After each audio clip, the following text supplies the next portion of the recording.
नमस्कार दोस्तों, विकास BPSC classes में आप सभी का स्वागत है। तो सबसे पहले आप सभी को मेरी तरफ से मकर संक्रांति की ढेर सारी शुभकामनाएं। आप सदा मुस्कुराते रहे, दही चूड़ा खाते रहे, हंसते रहें, गुनगुनाते रहें। और आप सबों को एक बार फिर से बहुत बहुत बहुत दिल से धन्यवाद कि आप लोगों ने मुझे इतना प्यार दिया, इतना आशीर्वाद दिया। तो फिर से आप लोगों को दिल से धन्यवाद करता हूं कि आप लोग इसी तरीके से मुस्कुराते रहें और ढेर सारी खुशियां अपने साथ बटोरते रहें। तो आइए दोस्तों, आज हम शुरू करने वाले हैं जीएस पेपर 1 का कला एवं संस्कृति वाले भाग से। हालांकि आपको पहले बता दिया गया था कि हम जीएस पेपर 1 का जो हिस्ट्री सेक्शन है उससे संबंधित पहले टॉपिक को कंप्लीट करेंगे। तो आज हम शुरू करेंगे कला एवं संस्कृति को, और कला एवं संस्कृति के अंतर्गत हम लोग मौर्य कला के बारे में विशेष रूप से आज जानेंगे और मौर्य कला से किस तरीके के प्रश्न पूछे जाते हैं इसको भी हम लोग देखेंगे। तो आइए शुरू करते हैं कला एवं संस्कृति, फिर उसके बाद मौर्य कला को। तो आप लोग वीडियो को देखते रहें और लाइक्स एंड सब्सक्राइब जरूर करें। तो चलिए शुरू करते हैं आज का टॉपिक, कला एवं संस्कृति और मौर्य कला, जो कि आने वाले 66वीं बीपीएससी मुख्य परीक्षा के लिए बहुत ही महत्वपूर्ण है। तो आइए शुरू करते हैं। तो कला और संस्कृति, तो दोस्तों सबसे पहले हम जानेंगे कला। कला क्या होता है, ठीक है। क्योंकि हम सारे जो वर्ड्स हैं उसको बारीकी से समझेंगे और स्टेप बाय स्टेप चीज़ों को समझते जाएंगे और इतना समझ विकसित कर लेंगे कि प्रश्न किसी भी तरीके से पूछे, किसी भी तरीके से घुमाएं तो हम उसको अपने शब्द में लिख सकें, ठीक है। तो छोटे छोटे वर्ड्स पर भी आप ध्यान दें और उस वर्ड्स को अपने तरीके से समझें, ना कि किताबों की भाषा से। उसे अपने जीवन शैली में उतारे, अपने जीवन की घटनाओं से उसे संबंध बनाए और उसे फिर समझे। तो सबसे पहले हम कला की बात करते हैं। तो दोस्तों कला, आप लोगों ने बहुत बार नाम सुना होगा कला, आर्ट।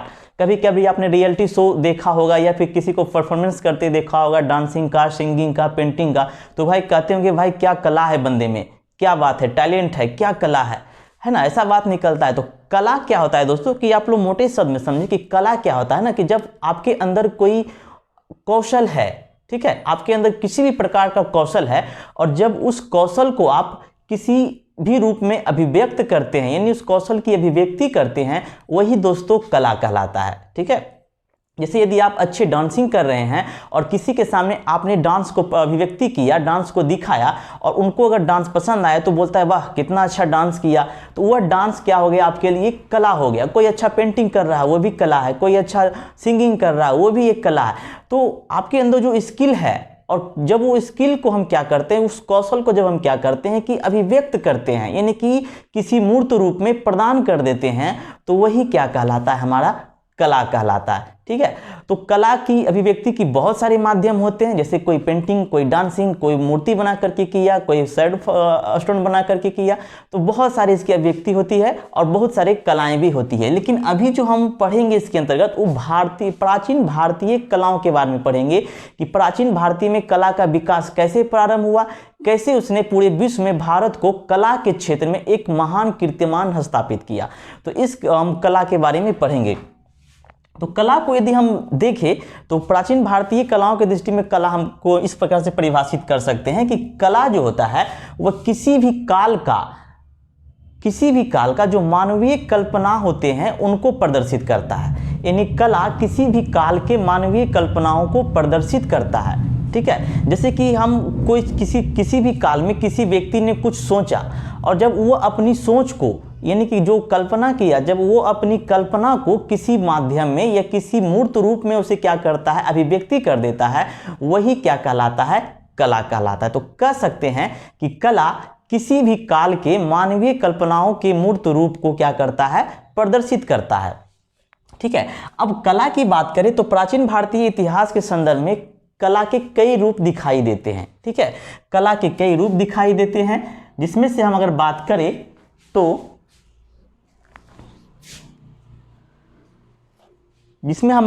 करें तो सबसे पहले हमारा है वह है, एक मिनट,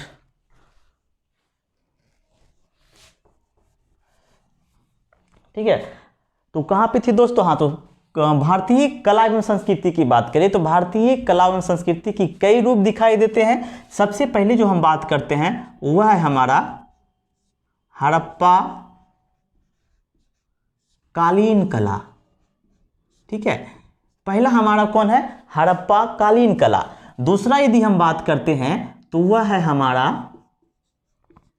मौर्य कला, ठीक है। तीसरा हम यदि बात करते हैं वह है हमारा गुप्त कला। चौथा हम यदि बात करते हैं वह है हमारा पाल कला। फिर इसके आगे कई सारे कलाएं हैं, पटना कलम शैली है, मधुबनी पेंटिंग है, तो कई सारे कलाएं हैं। तो मुख्य रूप से प्राचीन भारतीय इतिहास में हमें कला के इस रूप में दिखाई देते हैं। तो सबसे पहले जो हमारा है वो क्या, हड़प्पा कालीन कला है, फिर मौर्य कला है, फिर गुप्त कला है और फिर पाल कला है। अब हम शुरू करेंगे कि कला का प्रारंभ कहाँ से हुआ। जो भारतीय कला है, प्राचीन भारतीय की जो कला है उनका प्रारंभ कहाँ से हुआ, तो लिखेंगे कला का प्रारंभ,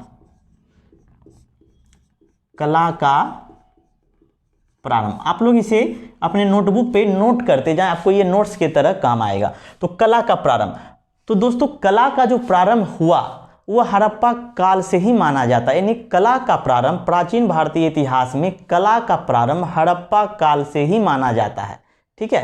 यानी कि हड़प्पा काल में आप लोगों ने पढ़ा होगा कि कई सारे ऐसे मृदभांड प्राप्त हुए हैं जिसमें काले और लाल रंग का लाल रंग का प्रयोग किया गया था। कई सारे पशु आकृति वाले मुहरे प्राप्त हुए हैं। तो कहीं ना कहीं यह जो है हमें उस और प्रदर्शित करता है कि कला का जो प्रारंभ हुआ है वह हड़प्पा काल से ही क्या हो गया है, प्रारंभ हो गया है, ठीक है। तो हम लोग कह सकते हैं कि प्राचीन भारतीय इतिहास में कला का प्रारंभ हड़प्पा काल से ही प्रारंभ माना जाता है। लेकिन हुआ क्या दोस्तों कि हड़प्पा कालीन जो कलाएं थी उनके निर्माण में लकड़ी, घास, फूसे, मिट्टी इत्यादि का प्रयोग किया जाता था। तो इसके वजह से क्या हुआ कि कालांतर में ये जो कलाकृतियां थी वह क्या हो गई, नष्ट हो गई या फिर हमें जीर्ण शीर्ण अवस्था में प्राप्त हुई। जीर्ण शीर्ण अवस्था मतलब अवशेष के रूप में प्राप्त हुई है, ठीक है। तो इस तरीके से जो हड़प्पा कालीन कला थी वह चिरकालीन नहीं बन पाई, ठीक है। कला का प्रारंभ तो हड़प्पा सभ्यता से हुआ, लेकिन यह इस सभ्यता की जो कलाएं थी वह नष्ट हो गई, जिसके कारण यह अस्थायित्व प्रदान नहीं कर पाया, यानी कि यह दीर्घकालीन या चिरकालीन नहीं बन पाया। तो उसके बाद दूसरा जो हमारा है वह है मौर्य कला। अब हम लोग चर्चा करेंगे मौर्य कला से और मौर्य कला के बारे में देखेंगे कि यहाँ से किस तरीके से कला का प्रारंभ हुआ। तो अभी हम लोगों ने देखा कि कला का प्रारंभ कहाँ से हुआ, हड़प्पा काल से हुआ। और हड़प्पा काल में ही जो कलाकृतियां निर्मित की गई वो लकड़ी, मिट्टी, घास, फूसे के द्वारा की गई, जिसके कारण कालांतर में वो कलाकृतियां क्या हो गई, नष्ट हो गई या जीर्ण शीर्ण अवस्था में प्राप्त हुई। यानी कि कला का कोई अस्थायित्व रूप वहां से हमको प्राप्त नहीं होता है।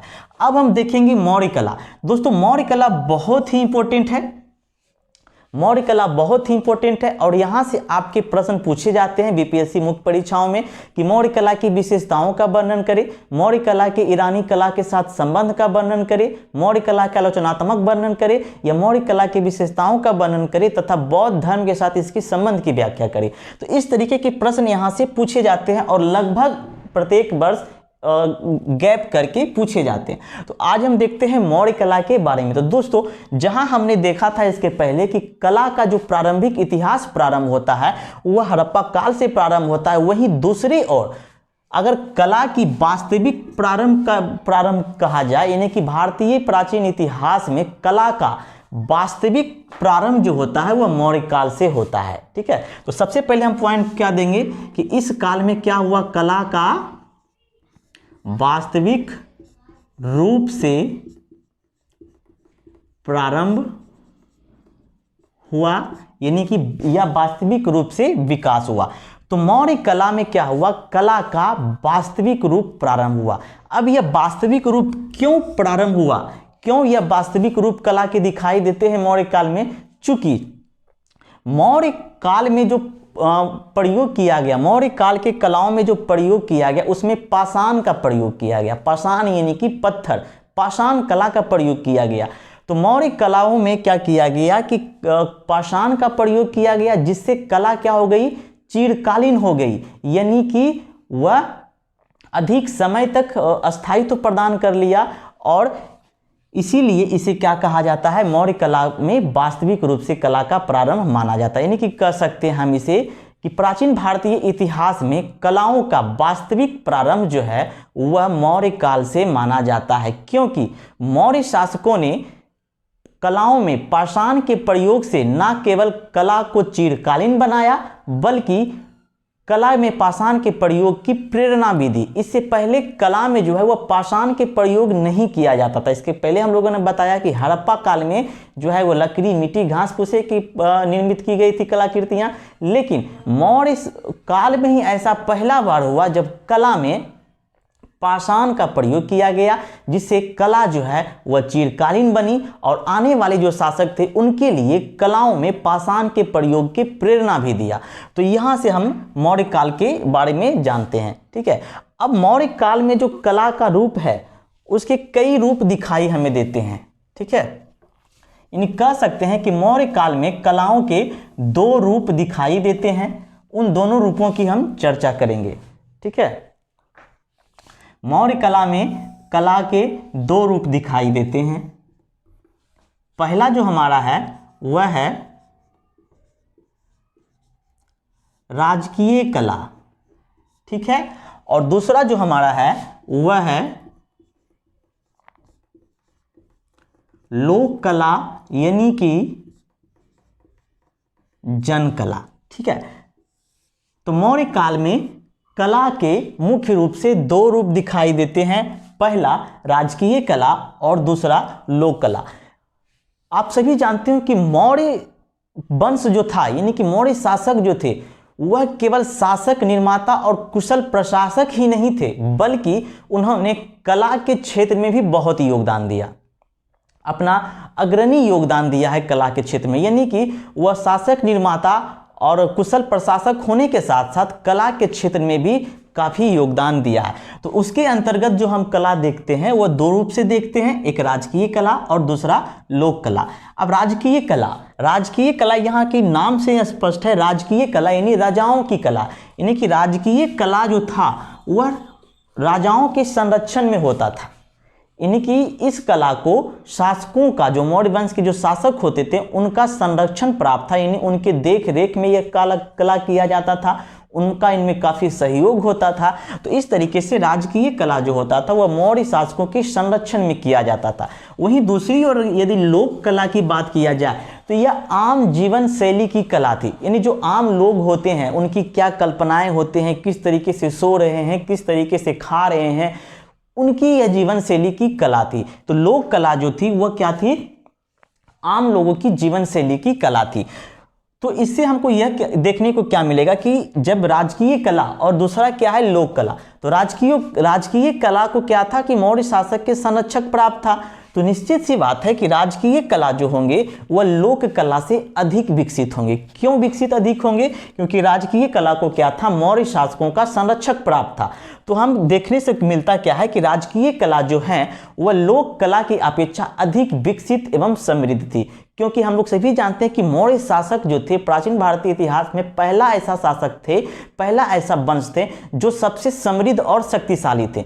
तो कोई भी शासक के पास जब समृद्धि होगी, शक्तिशाली होगा, तो वह अपना योगदान किसी अन्य क्षेत्र में करेगा। यदि आपके पास पैसे होंगे, आप अधिक पैसे वाले होंगे, अमीर होंगे, तो आप अपने कहीं ना कहीं पैसे का क्या करेंगे, इन्वेस्ट करेंगे, चाहे वह कला के क्षेत्र में करें, चाहे वो आप किसी अच्छा से होटल बना ले, 5 स्टार होटल बना ले। तो ठीक वही बात थी मौर्य शासकों में। तो मौर्य शासक इतनी समृद्ध और शक्तिशाली थी कि उन्होंने अपना योगदान जो है क्या किया, कला के क्षेत्र में देना प्रारंभ किया। और इसी तरीके से हमको दो क्षेत्र दिखाई देते हैं, राजकीय कला और लोक कला। तो यहाँ से हमने देखा कि राजकीय कला यानी राजाओं के संरक्षण द्वारा प्राप्त कला और लोक कला यानी लोगों की आम जीवन शैली जीने की कला। अब राजकीय कला के अंतर्गत हम लोग 3 तरह की बातों को देखेंगे, 3 कालीन कला को देखेंगे। राजकीय कला के अंतर्गत हम लोग 3 कालीन कला को देखते हैं। पहला जो हमारा है वह है चंद्रगुप्त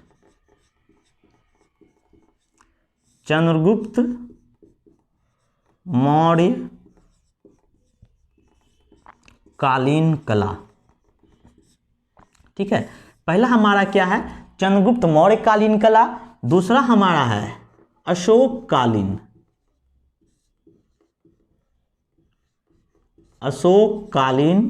कला। और तीसरा जो हमारा है वह है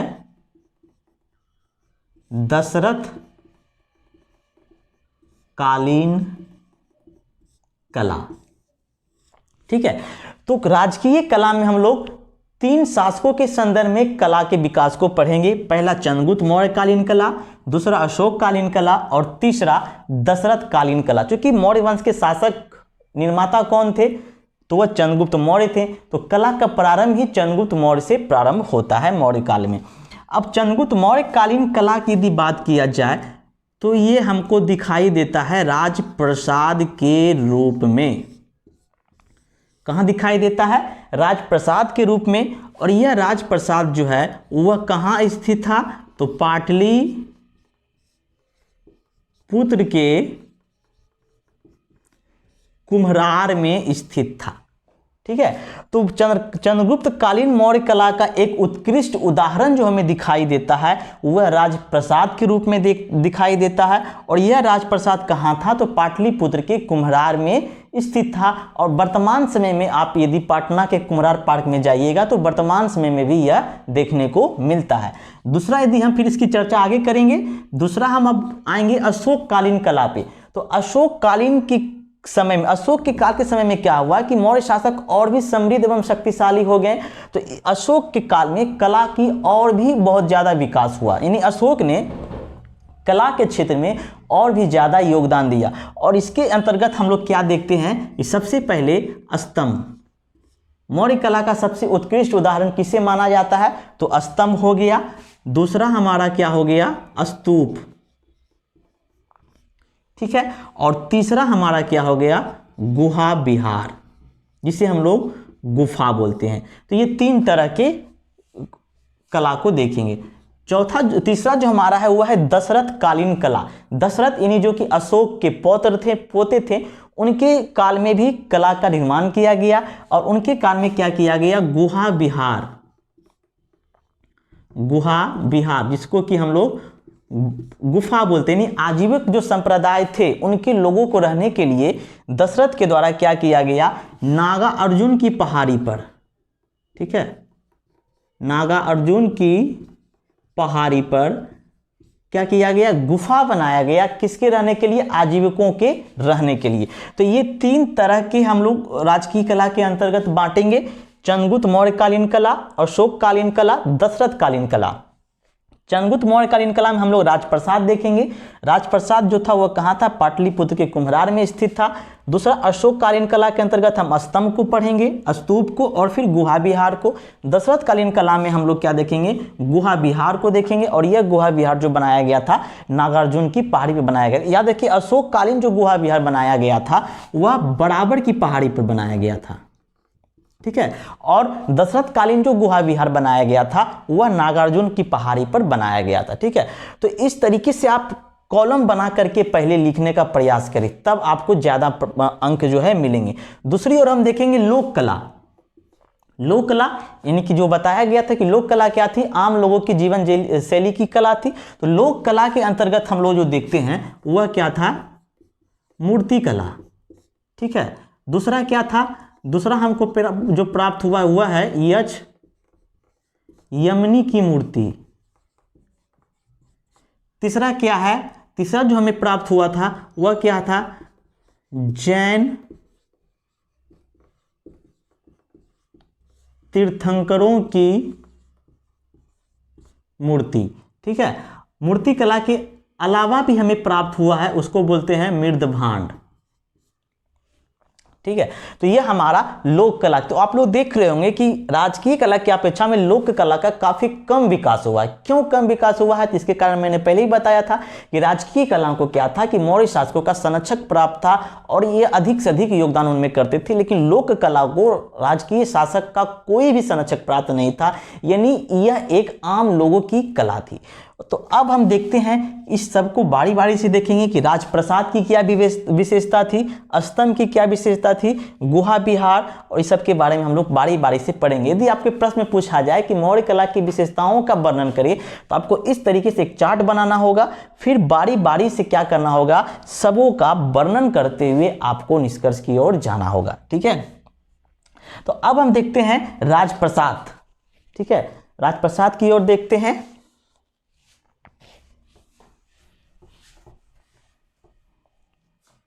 ठीक है, तो राजप्रसाद की यदि हम बात करें तो राजप्रसाद जो है वो मौर्य काल के उत्कृष्ट कलाओं में से एक है, ठीक है। और यह राजप्रसाद कहाँ स्थित था, तो यह पटना के पाटलिपुत्र के कुम्हरार में स्थित था। अब यह राजप्रसाद था क्या, तो यह राजप्रसाद जो था वह एक विशाल भवन था, विशाल एवं भव्य भवन था जिसमें 80 स्तंभ थे, 80 पिलर्स थे, ठीक है। और यह दिखने में इतना भव्य और इतना विशाल था कि जब एरियन नामक विदेशी यात्री भारत भ्रमण पर आए थे, याद रखिएगा इसके आपको कथन को भी लिखना है, ठीक है। तो जो भी विदेशी यात्री ने राजप्रसाद के बारे में क्या क्या कमेंट किए हैं, क्या क्या उन्होंने अपना विचार प्रस्तुत किए हैं, उन विचारों को भी आपको लिखना होगा। तो चंद्रगुप्त का जो राजप्रसाद था वह देखने में इतना विशाल एवं इतना भव्य था कि जब एरियन ने इसे देखा, एरियन विदेशी यात्री था, जब एरियन ने इसे देखा तो एरियन ने क्या कहा कि एरियन ने इसकी प्रशंसा इस प्रकार से की है कि चंद्रगुप्त के राजप्रसाद की तुलना, एरियन नाम याद रखिएगा, एरियन, जब एरियन ने चंद्रगुप्त मौर्य के राजप्रसाद को देखा तो उसकी वह देखते ही आश्चर्यजनक हो गया और उन्होंने इसकी प्रशंसा इस प्रकार से किया कि चंद्रगुप्त मौर्य के राजप्रसाद की तुलना ना तो सूसा और ना तो एक बतना कर सकता है। याद रखिएगा दो नाम, सूसा और एक बतना, ठीक है, सूसा और एक बतना। यानी कि उन्होंने कहा था कि चंद्रगुप्त मौर्य के राजप्रसाद की तुलना ना तो सूसा और ना ही एक बतना कर सकता है। अब ये सूसा और एक बतना क्या था, ठीक है, तो सूसा और एक बतना उस समय विश्व के सबसे प्रसिद्ध एवं सबसे भव्य नगर था, ठीक है।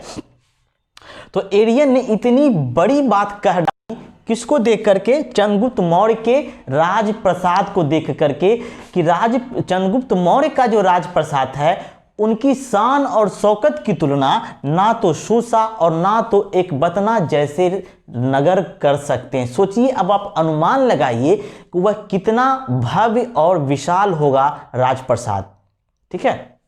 दूसरी विदेशी यात्री जब फाहियान आता है, दूसरा विदेशी यात्री जब फाहियान आता है तो इन्होंने भी जब चंद्रगुप्त मौर्य के राजप्रसाद को देखा तो यह इसकी आंखें फटी की फटी रह गई और इन्होंने तो यह माना ही नहीं कि राजप्रसाद जो है वह मानव द्वारा बनाया गया। बोला ना, हम नहीं मानेंगे कि राजप्रसाद जो है चंद्रगुप्त मौर्य बनाया, कोई मानव बनाया, ये तो लगता है कोई देवता बना दिया। वो मानने के लिए तैयार ही नहीं थे कि यह जो राजप्रसाद है वह किसी मानव ने बनाया है। और इसी के संदर्भ में वो अपना विचार प्रस्तुत किए, क्या बोले कि चंद्रगुप्त का राजप्रसाद जो है वह मानव निर्मित नहीं है बल्कि देवों द्वारा निर्मित है।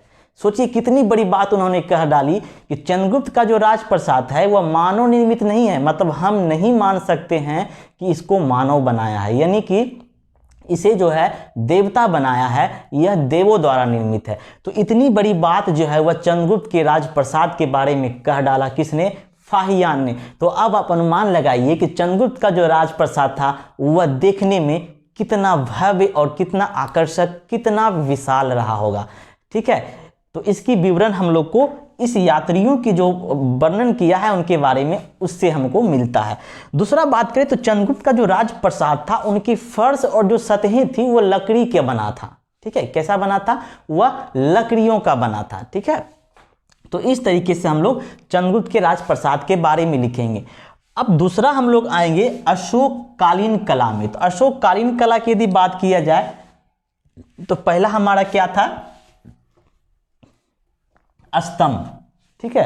तो अशोककालीन कला का सर्वोत्कृष्ट उदाहरण जो देखने को मिलता है वह हमें स्तंभ के रूप में दिखाई मिलता है। किसके रूप में मिलता है, स्तंभ के रूप में दिखाई देता है, ठीक है। तो स्तंभ जो था दोस्तों, ठीक है, 1 मिनट मार्कर लगता नहीं चल रहा।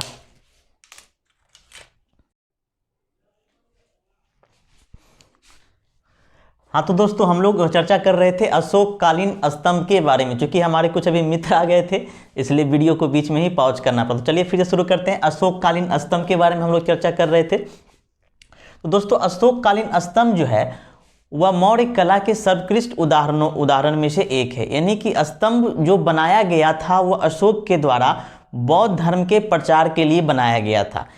ठीक है, अब ये स्तंभ की विशेषताओं के बारे में हम पढ़ेंगे कि स्तंभ की क्या क्या विशेषताएं थी, क्या क्या उनमें क्वालिटी पाई गई है। ठीक है, तो सबसे पहले स्तंभ के आपने यहाँ पे चित्र देख रहे होंगे, यहाँ अपने स्तंभ का चित्र बनाया है। तो सबसे पहले स्तंभ की जो विशेषताएं थी यह क्या था कि सबसे पहले जो है यह चुनार का बलुआ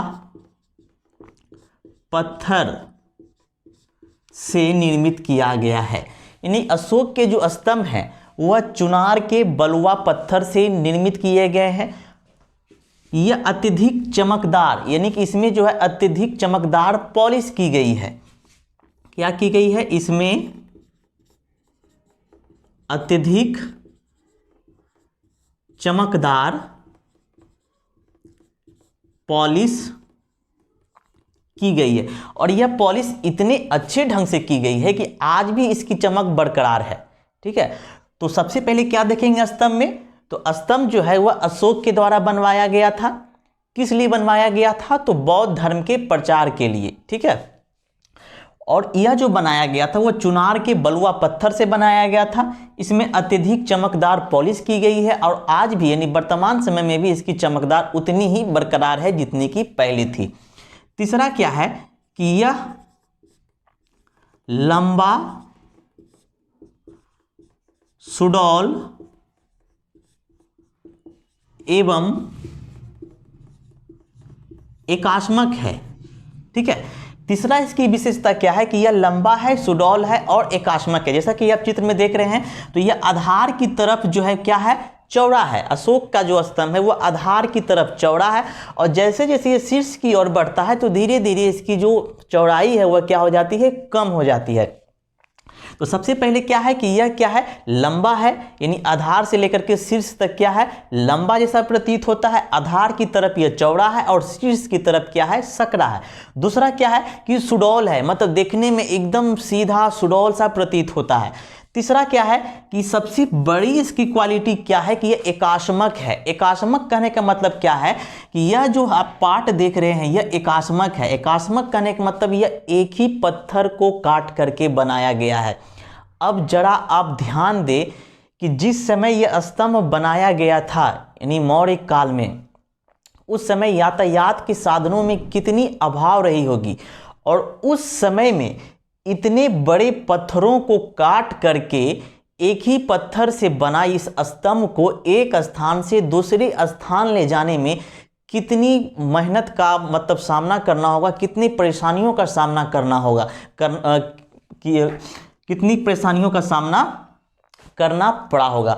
तो आप देख सकते हैं कि यह उस परेशानियों को सामना करते हुए भी अशोक ने कई जगहों पे धर्म के प्रचार के लिए स्तंभों का निर्माण करवाया। तो सबसे बड़ी इसकी जो क्वालिटी है वह क्या है कि यह एकास्मक है, यानी कि एक ही पत्थर से बना हुआ है, इनके बीच में कहीं भी पत्थरों का जोड़ नहीं है, यानी कि यह क्या है, एकास्मक है। ठीक है, चौथा जो यदि हम बात करते हैं तो इसके शीर्ष पर, जैसा कि आप चित्र देख रहे हैं, इसके शीर्ष पर जो है कई सारे अलग अलग स्तंभों में अलग अलग पशुओं की आकृति दिखाई देती है, और यह पशु की जो आकृति बनाई गई है यह मूर्ति कला का सर्वोत्कृष्ट उदाहरण है। और यह आकृति इतनी अच्छी तरीके से कलंकृत किया गया है कि आज भी यह पशु देखने से सजीव जैसा प्रतीत होता है। ठीक है, तो आप सोचिए कितने अच्छे से कलाकारी किया होगा उस समय में। ठीक है, तो सबसे पहले क्या है कि इसकी जो ऊपरी शीर्ष है उस पे क्या है, पशु आकृति है। ठीक है, तो यहां से आप दूसरी बात क्या ध्यान में रखें कि इसमें एक उल्टा कमल का भी चित्र का वर्णन किया गया है। ठीक है, यानी कि आप स्तंभ को देखें तो ये आधार की तरफ से लेकर के यहां तक क्या है, एक एकास्मक पत्थर से बना हुआ है। फिर उसके ऊपर एक गोल सा मेखला रूपी बनाया गया है, फिर उस मेखला के ऊपर एक उल्टा कमल है। क्या है, एक कमल जैसी आकृति को उल्टा करके रखा गया। क्योंकि आप लोग जान रहे हैं कि मौर्य काल जो था वह बौद्ध धर्म से ज़्यादा संबंधित था। ठीक है।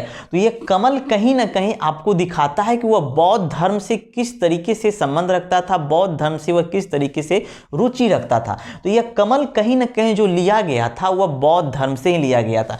कुछ कुछ स्तंभ में आप देखेंगे कमल के ऊपर एक गोल चक्र जैसा दिखाई देता है इस तरीके से, ठीक है, गोल चक्र, ठीक है। और इसी चक्र को धर्म चक्र प्रवर्तन कहा गया था। बुद्ध का जो प्रथम उपदेश था उसी को धर्म चक्र प्रवर्तन कहा गया था। और इसी चक्र को अशोक ने क्या किया, कई सारे स्तंभों में अपने शीर्ष पर स्थापित किया।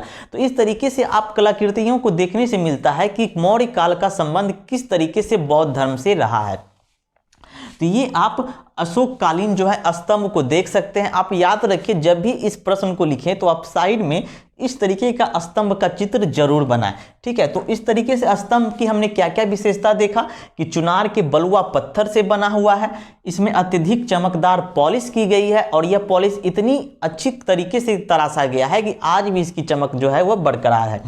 तीसरा क्या है कि यह लंबा है, यानी कि आधार की तरफ चौड़ा है और शीर्ष की तरफ क्या है, सकरा है, सुडौल है और एकास्मक है। एकास्मक कहने का मतलब ये एक ही पत्थरों से बना हुआ, इसके बीच में कहीं भी दूसरे पत्थर की जोड़ नहीं मिलती है। तीसरी है इसकी ऊंचाई जो थी, इसकी ऊंचाई लगभग 35 से 40 फीट थी। मतलब सोचिए कि 35 से 40 फीट की ऊंचाई का एकास्मक पत्थर को बनाना कितनी मुश्किल रही होगी, ठीक है। तो इस तरीके से यह जो स्तंभ है वह उनकी विशेषताएं यहाँ पे बतलाया गया है। अब कुछ प्रमुख स्तंभ हैं जो आज भी हमें देखने को मिलते हैं। उन प्रमुख स्तंभों का यदि उदाहरण की बात करें तो उन प्रमुख स्तंभ के उदाहरण जैसे कि हम लोग देखते हैं सारनाथ का स्तंभ, ठीक है, सारनाथ का स्तंभ। और सारनाथ का स्तंभ आप लोग सभी जानते हैं कि भारत सरकार द्वारा इसे राष्ट्रीय चिन्ह के रूप में भी लिया गया है। तो सारनाथ का स्तंभ इसके प्रमुख उदाहरण है। दूसरा हो गया आपका लौड़िया नंदनगढ़ का स्तंभ, लौड़िया नंदनगढ़, ठीक है। तीसरा हो गया आपका लौड़िया अरेराज का स्तंभ, लौड़िया अरेराज, ठीक है। चौथा हो गया आपका रामपुरवा का स्तंभ जिसपे कि बैल की आकृति मिली है। तो इस तरीके से कुछ प्रमुख स्तंभ के उदाहरण हमें देखने को मिलते हैं, ठीक है। तो इस तरीके से आप कुछ स्तंभों के नाम का भी उल्लेख करें। तो इस तरीके से हमने स्तंभ के बारे में देखा और स्तंभ की विशेषताओं के बारे में भी जाना। अब हम देखेंगे किसके बारे में, स्तूप के बारे में। स्तंभ तो हमने देख लिया, अब हम स्तूप के बारे में पढ़ेंगे। इस तरीके की यदि आप चित्र अपने मेंस राइटिंग में करते हैं तो आपके नंबर बढ़ने की संभावनाएं होता है। तो आप जो है कॉपी के साइड में यानी कि राइट साइड के कॉर्नर में चित्र का प्रयोग भी अवश्य करें और चित्र में प्रदर्शित जरूर करें नाम के साथ, ठीक है। तो स्तंभ के बाद जो हम देखेंगे वह क्या देखेंगे, स्तूप को देखेंगे, ठीक है, स्तूप। अब दोस्तों ये स्तूप क्या था, तो स्तूप की यदि हम बात करते हैं तो महात्मा बुद्ध की मृत्यु के बाद जो उनके पार्थिव शरीर थे उनके 8 भागों में विभक्त किया गया और उन्हीं के ऊपर जो है एक समाधि स्थल बना दिया गया। वही समाधि स्थल जो है वह क्या कहलाया, स्तूप कहलाया। उन समाधि स्थलों पे जाकर के जो बौद्ध भिक्षु होते थे वहाँ पे जाके अपनी समाधि करते थे, प्रार्थना करते थे, याचना करते थे। तो इस तरीके से स्तूप को हम कैसे डिफाइन करेंगे आपको पता चल गया। अब स्तूप की बात करें तो ये देखिए हमारा स्तूप का चित्र है, इस चित्र का भी आप प्रयोग कर सकते हैं। स्तूप की जो आकृति होती थी आप देख रहे हैं, यह जो आकृति है यह अर्धवृत्ताकार चांद कहें या अर्धवृत्ताकार गुंबद की तरह होती थी, यह अर्धवृत्ताकार गुंबद की तरह होती थी। तो इसकी विशेषताओं में आप क्या लिख सकते हैं कि यह अर्धवृत्ताकार गुंबद की तरह दिखाई देता है। दूसरा क्या दिखाई देता है कि इसके सामने में एक क्या होता था, दरवाजा होता था जिसे कि तोरण द्वार कहा जाता था, ठीक है। और इसी द्वार से जो है बौद्ध भिक्षु जो है स्तूप के अंदर क्या करते थे, प्रवेश करते थे, ठीक है। तो इस तरीके से इसके बीच में एक चबूतरा होता था जहाँ पे बौद्ध भिक्षु भ्रमण करते थे। तो इस तरीके से ये स्तूप की विशेषता है। तो इनमें से आप 3-4 पॉइंट जो है स्तूप में लिखें कि पहला ये अर्धवृत्ताकार गुंबद की तरह दिखाई देता है, दूसरा कि इसके आगे एक द्वार होता था जिसे तोरण द्वार कहा जाता था और यहीं से बौद्ध भिक्षु जो है वह प्रवेश करते थे। चौथा क्या है कि इसमें एक चबूतरा दिखाई देता है जहां बौद्ध भिक्षुओं द्वारा क्या किया जाता था, भ्रमण किया जाता था। तो ये थे स्तूप के बारे में। ऐसा माना जाता है कि अशोक के द्वारा लगभग 84,000 स्तूपों का निर्माण किया गया था। ऐसा एक मतलब माना गया है इतिहास में कि अशोक के द्वारा 84,000 स्तूपों का निर्माण किया गया था। लेकिन जो मुस्लिम शासक बाद में आए तो कई सारे स्तूपों को नष्ट कर दिया गया। उसमें से कुछ ही स्तूप जो हैं वह अभी हमें देखने को मिलते हैं, जैसे कि आप बात करें सांची का स्तूप, राजगीर का स्तूप, है ना। तो इस तरीके के स्तूप जो है हमें आज भी देखने को मिलते हैं। केसरिया का स्तूप, तो ये सारे स्तूप का आप उदाहरण भी दें। नेक्स्ट हम बात करते हैं, वह है हमारा गुहा विहार। गुहा विहार या इसी को हम लोग गुफा कहते हैं। तो जो दोस्तों गुहा विहार जो था वह पत्थरों को काट करके बौद्ध भिक्षुओं के रहने के लिए एक गुफा के रूप में बनाया गया था। तो ये गुहा विहार क्या था, पत्थरों यानी पहाड़ के जो पत्थर थे, पहाड़ियों को काट करके उनके अंदर बौद्ध भिक्षुओं के रहने के लिए क्या किया गया था, एक गुफा तैयार किया गया था और उसी गुफा को क्या कहा गया, गुहा विहार कहा गया। इस गुहा विहार का निर्माण जो है वो अशोक के द्वारा भी किया गया और अशोक के जो पौत्र थे दशरथ, उनके द्वारा भी किया गया। तो अशोक और उनके पुत्र दशरथ के द्वारा जो है बौद्ध भिक्षुओं या फिर आजीवकों के जो आजीवक लोग जो थे, जो आजीवक संप्रदाय के लोग थे, उनके निवास के लिए पहाड़ों को काट करके क्या किया गया, गुफा बनाया गया और उसी गुफा को क्या कहा गया, गुहा विहार कहा गया। अब यह जो गुहा बनाया गया वह मुख्य रूप से दो पहाड़ियों को काट करके बनाया गया था। एक तो आप लोग जो हमारा बिहार है वह है गया के बराबर की पहाड़ी, ठीक है ना, बराबर की पहाड़ी। अभी भी आप जाएंगे गया तो यहाँ पे आपको यह गुफा देखने को मिलेगा, ठीक है। तो गया की बराबर की पहाड़ियों को काट करके क्या बनाया गया था, गुहा विहार बनाया गया था। दूसरा, नागा अर्जुन की पहाड़ियों को काट करके भी क्या बनाया गया था, गुहा विहार बनाया गया था। तो इस तरीके से हम लोगों ने राजकीय कला के अंतर्गत क्या क्या देखें, तो सबसे पहले चंद्रगुप्त मौर्य द्वारा निर्मित राजप्रसाद को देखा और उसकी विशेषताओं का वर्णन किया, किस तरीके से एरियन और फाहियान ने उसकी विशेषताओं का वर्णन किया है उसे लिखेंगे। दूसरा हम क्या लिखेंगे, अशोक के काल में जो निर्मित की गई थी, जैसे स्तंभ के बारे में लिखेंगे, स्तंभ की विशेषताओं का वर्णन करेंगे कि वह चमकदार पॉलिश की गई है, चुनार के बलुआ पत्थर से बनाया गया है, लंबा सुडौल एकास्मक पत्थर से बनाया गया है, इसके शीर्ष पर पशु आकृति स्थित है जो आज भी सजीव प्रतीत होते हैं। और उसके साथ साथ आप कुछ स्तंभों के जो प्रमुख स्तंभ है, जैसे लौड़िया अरेराज है, लौड़िया नंदनगढ़ है, रामपुरवा है, ठीक है ना, तो उस स्तंभों का आप उदाहरण भी देते जाएंगे और साथ में आप इस चित्र का भी प्रयोग करेंगे। तीसरा जो हम देखेंगे वह गुहा विहार को देखेंगे। गुहा विहार को हम जब देखेंगे तो गुहा विहार में हम लोग अशोक और उसके पुत्र दशरथ का वर्णन करेंगे और दोनों के द्वारा जो है गया और नागार्जुन की पहाड़ियों पर बौद्ध भिक्षुओं के रहने हेतु क्या बनाया गया, एक गुफा तैयार किया गया और उसी गुफा विहार को क्या नाम दिया गया, गुहा विहार नाम दिया गया। फिर आप स्तूप के बारे में भी थोड़ी विशेषताओं का वर्णन करेंगे। तो ये सारे पॉइंट को जब आप शामिल करेंगे तो आपका राजकीय कला का पार्ट जो है वह पूरा हो जाएगा। अब हमारा जो नेक्स्ट पार्ट है वह क्या है हमारा, तो वह है हमारा लोक कला, ठीक है, लोक कला। तो लोक कला की बात हम लोगों ने पहले किया था कि लोक कला क्या था, तो यह आम लोगों की जीवन शैली की कला थी। मतलब आम लोग जो सोचते थे, जो कल्पना करते थे, जब उन्हें वह मूर्त रूप प्रदान कर देते थे तो वही उनका लोक कला था। यदि बात किया जाए तो लोक कला जो था वह राजकीय कला की तुलना में कम विकसित थी, क्योंकि एक और जहाँ राजकीय कला को राजाओं का संरक्षण प्राप्त था, यानी उन कला के निर्माण में राजाओं का महत्वपूर्ण योगदान होता था।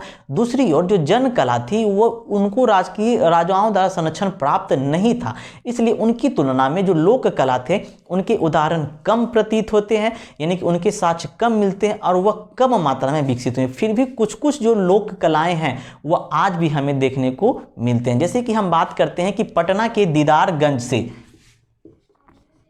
पटना के दीदारगंज से यक्षयमनी की मूर्ति मिली है, ठीक ठीक है। इसका उदाहरण भी आप देंगे कि पटना के दीदारगंज से यक्ष यमनी की मूर्ति गई है, जो कि मूर्ति कला का सर्वोत्कृष्ट उदाहरण है। दूसरा आप बात करें तो पटना के लोहानीपुर से, पटना के ही लोहानीपुर से, पटना के ही लोहानीपुर से 2 नग्न जैन तीर्थंकरों की मूर्ति भी प्राप्त हुई है। ठीक है, इस तरीके से कई सारे आपको उदाहरण मूर्ति लोक कला के रूप में भी दिखाई देते हैं। ठीक है, तो इस तरीके से आप लोक कला के भी 2-3 उदाहरण को स्पष्ट करते हुए आप जो है इस प्रश्न को निष्कर्ष लिख करके समाप्त कर सकते हैं। अब हम देखते हैं कि मूर्ति कला का जो प्रयोग किया गया था वह कहीं ना कहीं राजकीय कलाओं में भी किया गया था। जैसे कि स्तंभ के ऊपर जो पशु की आकृति है वह भी मूर्ति कला का उदाहरण है। ठीक है, उसके अंदर जो आप देख रहे हैं चक्र, धर्म चक्र का परिवर्तन, तो वो सब जो है मूर्ति कला के रूप में ही निर्माण किया गया था। ठीक है, तो इस तरीके से हमने राजकीय कला और लोक कला के बारे में पढ़ा, यानी कि संपूर्ण रूप से देखा जाए तो मौर्य काल के विशेषताओं के बारे में हम लोगों ने देखा। तो आई होप आप लोगों को यह वीडियो अच्छा लगा होगा, अच्छे से समझ में आया होगा। फिर भी यदि आप लोगों को कुछ परेशानी हो या फिर मेरे द्वारा कुछ और सही ढंग से बताने का कोशिश करूं तो आप इसके लिए आप क्या कमेंट कर सकते हैं, मुझे सुझाव दे सकते हैं या हमारे दिए गए नंबर पे संपर्क कर सकते हैं। तो आप कमेंट जरूर करें कि आपको यह वीडियो कैसा लगा, और यदि पसंद आए तो आप लाइक एंड सब्सक्राइब और दोस्तों के साथ शेयर जरूर कीजिएगा।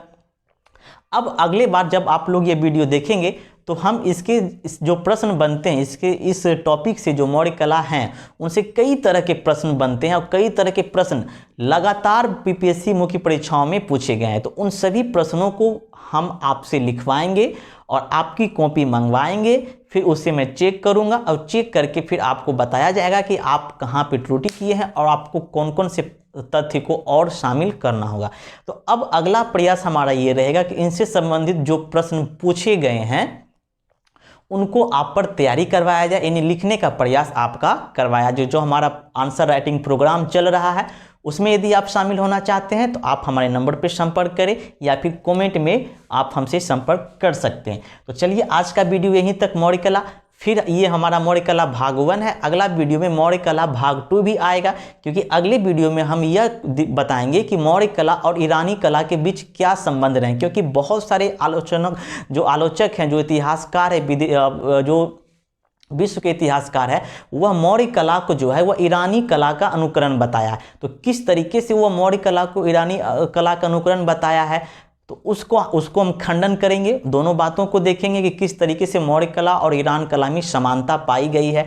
फिर दूसरा पॉइंट हम यह देखेंगे कि मौर्य कला में किस तरीके से बौद्ध धर्म का संबंध रहा, यानी मौर्यों के साथ बौद्ध का क्या संबंध है, उसका संबंध की चर्चा करेंगे। और फिर जाकर के हमारा जो टॉपिक है मौर्य कला हुआ समाप्त हो जाएगा। तो आज का वीडियो यहीं तक है, आप लोग देखें और जो प्रश्न दिया जाएगा उसे लिखने का प्रयास करें। चलिए फिर मिलते हैं अगली वीडियो में, तब तक के लिए धन्यवाद।